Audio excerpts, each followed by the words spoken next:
네, 여러분 안녕하세요. 저는 대한민국 해양수산부 소속 국립수산과학원에서 일하고 있는 유홍식이라고 합니다.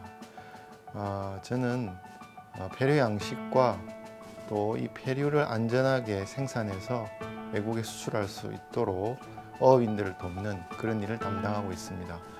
오늘 여러분과 함께 한국의 폐류 양식의 발전사, 그리고 어떤 역동의 시기를 거쳤는지, 그리고 현재는 어떤 수준에 있는지, 그리고 한국의 폐류 양식 발전사와 안전관리 역사를 통해서 여러분 나라에게 혹시 도움이 될 점이 있는지 같이 한번 생각해 보기로 하겠습니다. 제목은 폐류 양식과 위생, 이렇게 정해봤습니다. 말씀드릴 순서는 크게 세 가지로 이렇게 나누었습니다. 첫 번째는 한국에서 폐류 양식이 어떻게 시작되었고 또 어떻게 발전해 왔는지, 그리고 두 번째는 이 발전 과정에서 폐류 위생 프로그램이란 것이 도입이 되었는데 어떤 계기로 이런 것이 도입되었는지, 그리고 마지막으로 발전 과정 중에 한국이 직면했던 도전과 그것을 극복한 그런 상황에 대해서 말씀드리겠습니다.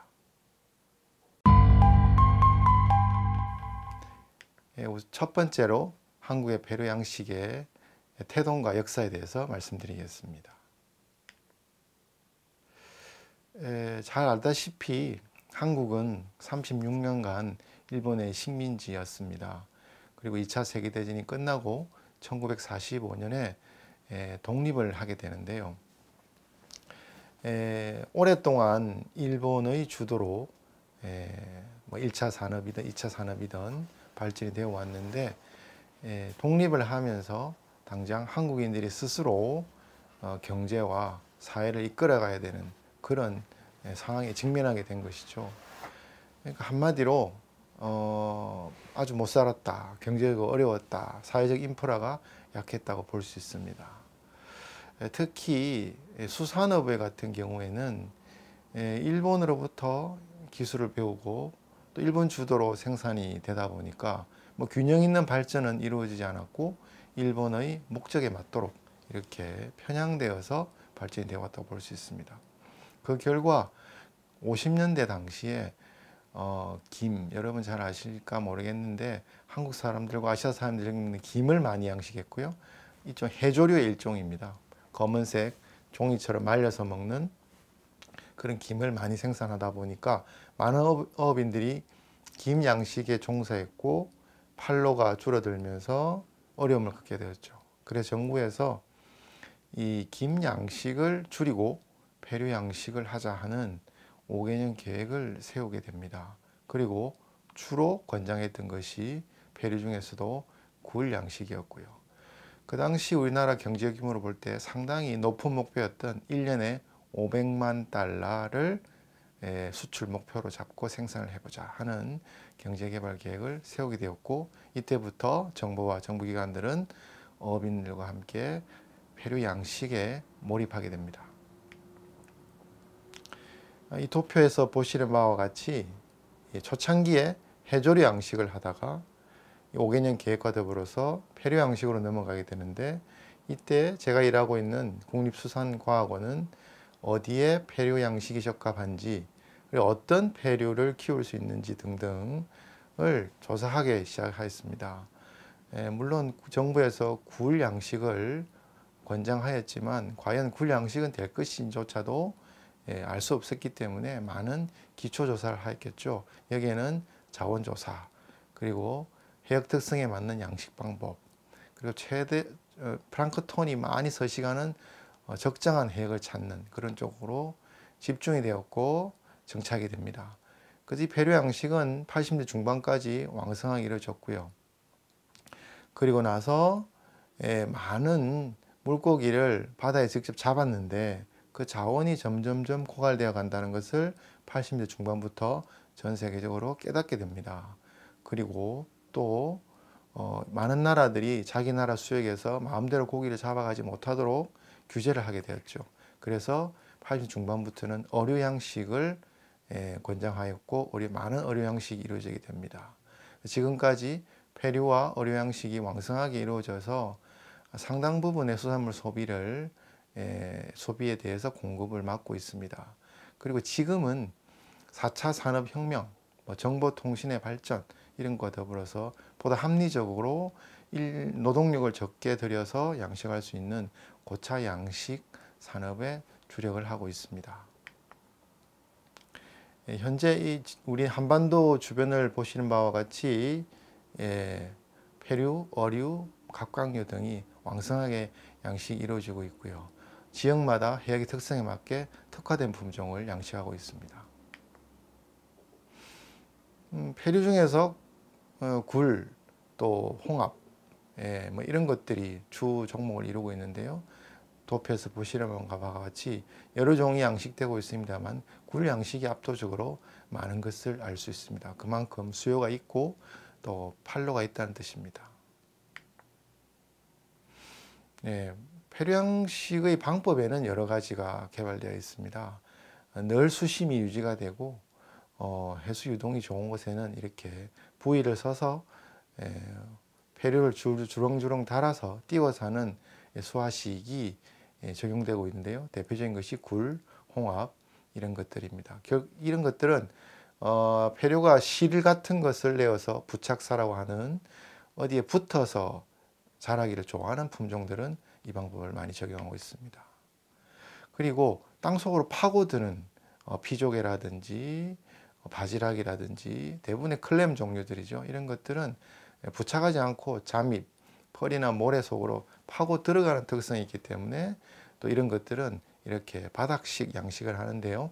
대표적으로 조수간만이지만 한국의 서해 같은 곳은 이 방법을 택하고 있습니다. 또 약간 중간적인 방법이에요. 부착하지 않으나 어떤 기질이 필요해서 무슨 전복처럼 붙어 있어야 되는 것들은 이렇게 약간 절충한 형태, 바닥에 깔지만 약간 돌이나 혹은 가방, 백 이런 데 넣어서 살짝 띄워서 하는 이런 복합적인 방식도 채택하고 있습니다. 굴에 대해서 계속 말씀드렸는데요. 왜 초창기에 한국 정부가 굴 키우기를 이렇게 권장했냐고 하면 많이 소비가 되고 있다, 많이 생산되고 있다. 이 도표에서 보시는 것이 중국, 미국, 프랑스, 한국 이런 곳에서 굴을 많이 생산하고 있는데 이만큼 생산한다는 뜻은 그만큼 소비가 있다는 뜻이죠. 그래서 굴 같은 경우에는 수출 또 내수 다 판매 가능성이 높다 하는 것이고요. 지금도 유럽과 서양에서 많이 소비되고 있습니다. 2014년 현재 보시면 중국이 가장 많이 생산하고 그 다음 미국, 프랑스, 한국 순으로 이렇게 많이 생산되는데요. 이렇게 생산이 된다는 것은 찾는 사람이 많다. 수출도 가능하다. 그런 뜻이 되겠죠. 그리고 영양학적으로 우수하다고 합니다.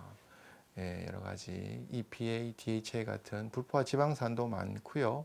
몸에 필요한 각종 미네랄, 타우린, 아연 이런 것이 많아서 굴을 많이 먹으면 오래 살고 지구력도 좋아지고 건강하다. 이렇게 정평이 나 있어서 굴 소비가 많습니다.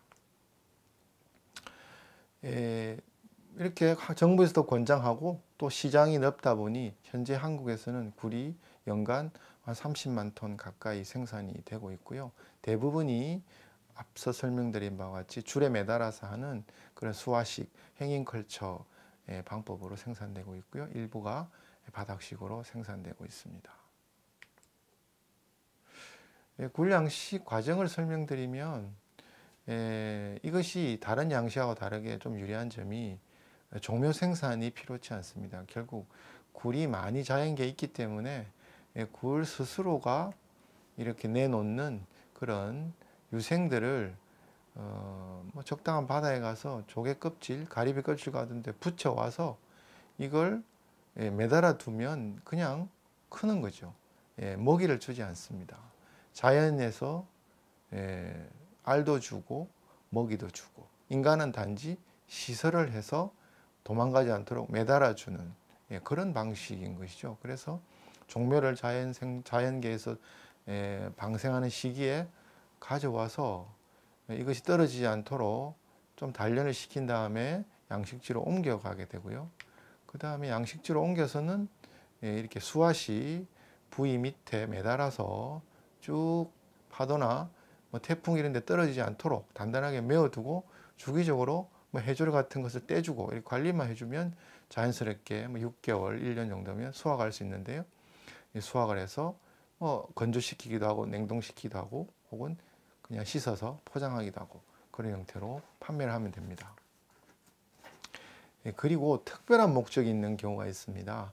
자연계에서 생긴 유생을 가져와서 그냥 수화식을 하는 경우에는 이 굴들이 막 무질서하게 붙어서 이쁘지가 않거든요. 그래서 우리가 그냥 굴알만, 굴에 있는 육만 빼서 가공하거나 뭐 건조하거나 통조림 만드는 경우에는 이런 방식이 좋지만 그냥 고급 레스토랑에서 굴을 하나하나 이쁘게 멋지게 우아하게 먹고자 하는 소비자를 위해서는 굴이 그렇게 무질서하게 붙으면 안 되는 것이죠. 그런 경우에는 처음부터 하나씩 하나씩 개체 형태로 뗀 다음에 수화식이 아닌 여러분 아실 거예요. 아마 가방 같은 곳에 백 같은 곳에 넣어서 이쁘게 키워야 되는 것이죠. 그런 경우에는 인공적으로 키운 이 종묘가 필요하게 됩니다. 부화장에서 인공적으로 부화를 시킨 다음에 어릴 때부터 붙지 않고 개체를 키워서 가는 그런 방식도 필요하기 때문에 또 한국에서는 인고 종묘 생산 기술도 확보해서 여름철에도 클 수 있는 뭐 삼배채 이런 것도 개발해 나오고 있습니다. 굴도 역시 복합적인 기술을 쓰는데요. 앞서 말씀드린 것처럼 가운데 있는 수화식 행인 컬처가 대부분이고요. 그렇지만 간조 때 수심이 얕아지는 서해 같은 경우에는 돌을 놓고 바닥식 같이 투석식 혹은 바닥식으로 양식도 하고 또는 복합적으로 아까 말씀드렸던 가방, 색 같은 데 넣어서 개체굴을 생산하기도 하고 지금은 쓰지 않지만 과거에는 폐타이어 같은 곳에 붙여서 쓰기도 했습니다.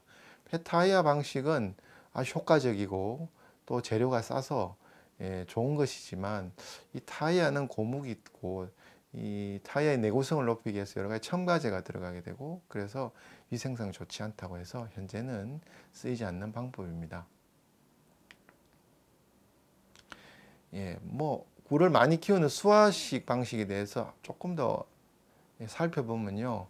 수화식은 이렇게 한 200m 정도 되는 줄을 옆으로 늘어뜨리고 그 줄을 밑 해저에 말목을 박아서 기둥을 박아서 고정을 시킵니다. 그리고 그 줄을 표면으로 띄우기 위해서 뭐 스티로폼이나 플라스틱이나 이런 부위를 연결해서 저렇게 띄우게 됩니다. 그러면 디귿자, 미음자 비슷한 이런 마른 목골 같은 형태의 줄이 탱탱해지는데요. 그 부위 아래에다가 수직으로 줄을 수심에 따라서 뭐 깊은 곳은 20m까지 늘어뜨린 다음에 그 줄에 일정 간격으로 굴을 매달아 놓는 것이죠.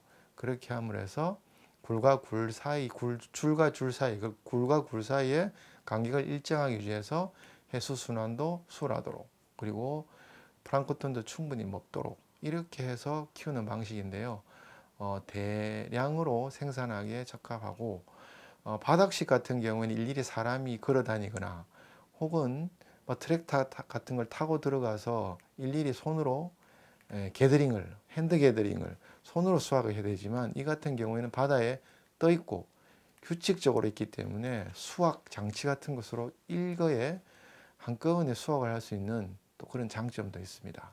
단점이라면 보시는 바와 같이 구조가 복잡하기 때문에 시설비가 다소 들어갑니다. 초기 시설비가. 그리고 이렇게 나무의 가지처럼 주렁주렁 달려 있기 때문에 해조류가 떠내려거나 하면 걸리게 되죠. 그래서 수시로 청소를 해주거나 또 부위에 여러 가지 해적 생물이 붙게 됩니다. 우리가 원하지 않는 따개비라든지 뭐 이런 다른 해조가 붙어서 무게가 늘어나면 부위가 가라앉겠죠. 그러면 수화연을 드는 힘이 약해지기 때문에 그것도 주기적으로 청소해 줘야 되는 그런 단점이 있지만 대량 생산에는 적합하다 이렇게 말씀드릴 수 있습니다. 사진에서 보시는 바와 같이 이렇게 수확을 할 때 그 수화연을 윈치로 살짝 들어 올리면 저렇게 주렁주렁 달린 굴을 보실 수 있죠. 지금 현재 사진에서는 어민이 그 굴이 얼마나 자랐나 이렇게 보고 있고요. 또 해적 생물이 붙었나 해조를 꼈나 확인하는 과정이에요. 수확철이 되면 배 수확기를 갖다 대는데요. 수확기가 저 줄을 기차가 레일을 따라가듯이 저 수화연을 쭉 따라가면서 올라오는 굴줄을 사람이 탁탁탁 자르게 되면 자연스럽게 배 위로 떨어지는 형태로 수확을 하게 됩니다. 그러면 그 떨어진 굴을 큰 통에 담아서 육상으로 가져가면 육상에서는 굴을 까거나 가공을 하게 되는 것이죠. 예, 지금 이 사진에서 보는 바와 같이 엄청난 양의 엄청난 개수의 수화연이 있다는 것을 아실 수 있습니다. 이것은 대한민국의 남쪽 남해안인데요. 거의 틈이 없을 지경이죠. 예. 이제 굴을 생산하면 뭐 팔아서 경제적인 이득을 얻을 수 있다, 잘 살 수 있다, 뭐 이런 것이 되다 보니까 어민들은 조금이라도 더 수확을 하고 싶어 합니다. 그렇지만 법적으로 엄격히 규제를 하고 있습니다. GPS 같은 걸 이용해서 수시로 정해진 구역에서만 양식 활동을 하도록, 그리고 정해진 개수가 있습니다. 면적당 수화연 그 줄은 몇 개 넣을 수 있다. 그렇게 해서 정해 놓았는데 그걸 어기지 않도록 지방정부에서 관련 조합과 함께 단속과 지도를 하고 있습니다. 너무 밀식을 하는 경우에 자원이 고갈되기도 하고요. 환경이 나빠지기도 합니다. 플랑크톤은 굴만 먹는 생물이 아니거든요. 기초 생산자로서 다른 작은 물고기, 다른 생물도 먹어야 되기 때문에 너무 굴을 한 해역에서 많이 키워버리면 플랑크톤이 전멸해서 생태계가 위협을 받고 생물상이 단순해지고 결국 생태계가 파괴되어서 인간에게 해롭기 때문에 너무 밀식이 안 되도록 정해져 있고요. 그리고 배가 지나가는 항로도 확보해야 되고 해서 주기적으로 관리를 하고 있습니다. 한국 정부에서 경제적인 부흥을 위해서, 잘 살기 위해서 어민들에게 많은 것을 권장하고 지원을 했지만 이렇게 규정도 엄격하게 해서 너무 과도한 활동이 되지 않도록 규제하고 있습니다. 물론 초창기에는 산업진흥 위주, 생산 정대 위주였기 때문에 그냥 막무가내로 하도록 내버려 둔 적도 있습니다. 하지만 이것이 개인이 아닌 산업적인 규모로 커지면서 문제가 되기 시작했죠. 너무 많이 하게 되고 환경과 자연이 파괴된다. 그래서 점점 강력한 규제가 생겼고 그에 따라서 활동이 좀 제약을 받는 그런 상황도 되었습니다. 그래서 또 정부에서는 너무 과도한 규제가 되지 않도록 적당히 또 규제를 완화해주고, 그래서 규제를 강화하고 완화하고 생산이 되고 하는 그 삼박자가 계속 서로 어우러져서 변화해 가고 있다, 이렇게 보시면 됩니다. 우리 정부에는 입법, 행정, 사법 이렇게 3건이 보통 분리되어 있지 않습니까? 그래서 행정, 입법, 사법이 서로 균형을 이루도록 하는 바와 같이 이 규제와 규정과 법과 또 지원과 이런 것들은 잘 어우러져야 한다고 할 수 있겠습니다. 다음 시간은요, 한국에서 이렇게 배류 양식을 해 오면서 어떻게 해서 위생에 관심을 가지게 됐는지, 그리고 폐류 위생이라는 것이 과연 무엇인지, 왜 뭐 틸라피아를 키우거나 뭐 다른 걸 키울 때는 위생을 많이 강조하지 않는데 왜 폐류는 이렇게 폐류 양식과 폐류 위생 이렇게 하고 있는지 그 이유에 대해서 설명을 드리도록 하겠습니다. 감사합니다.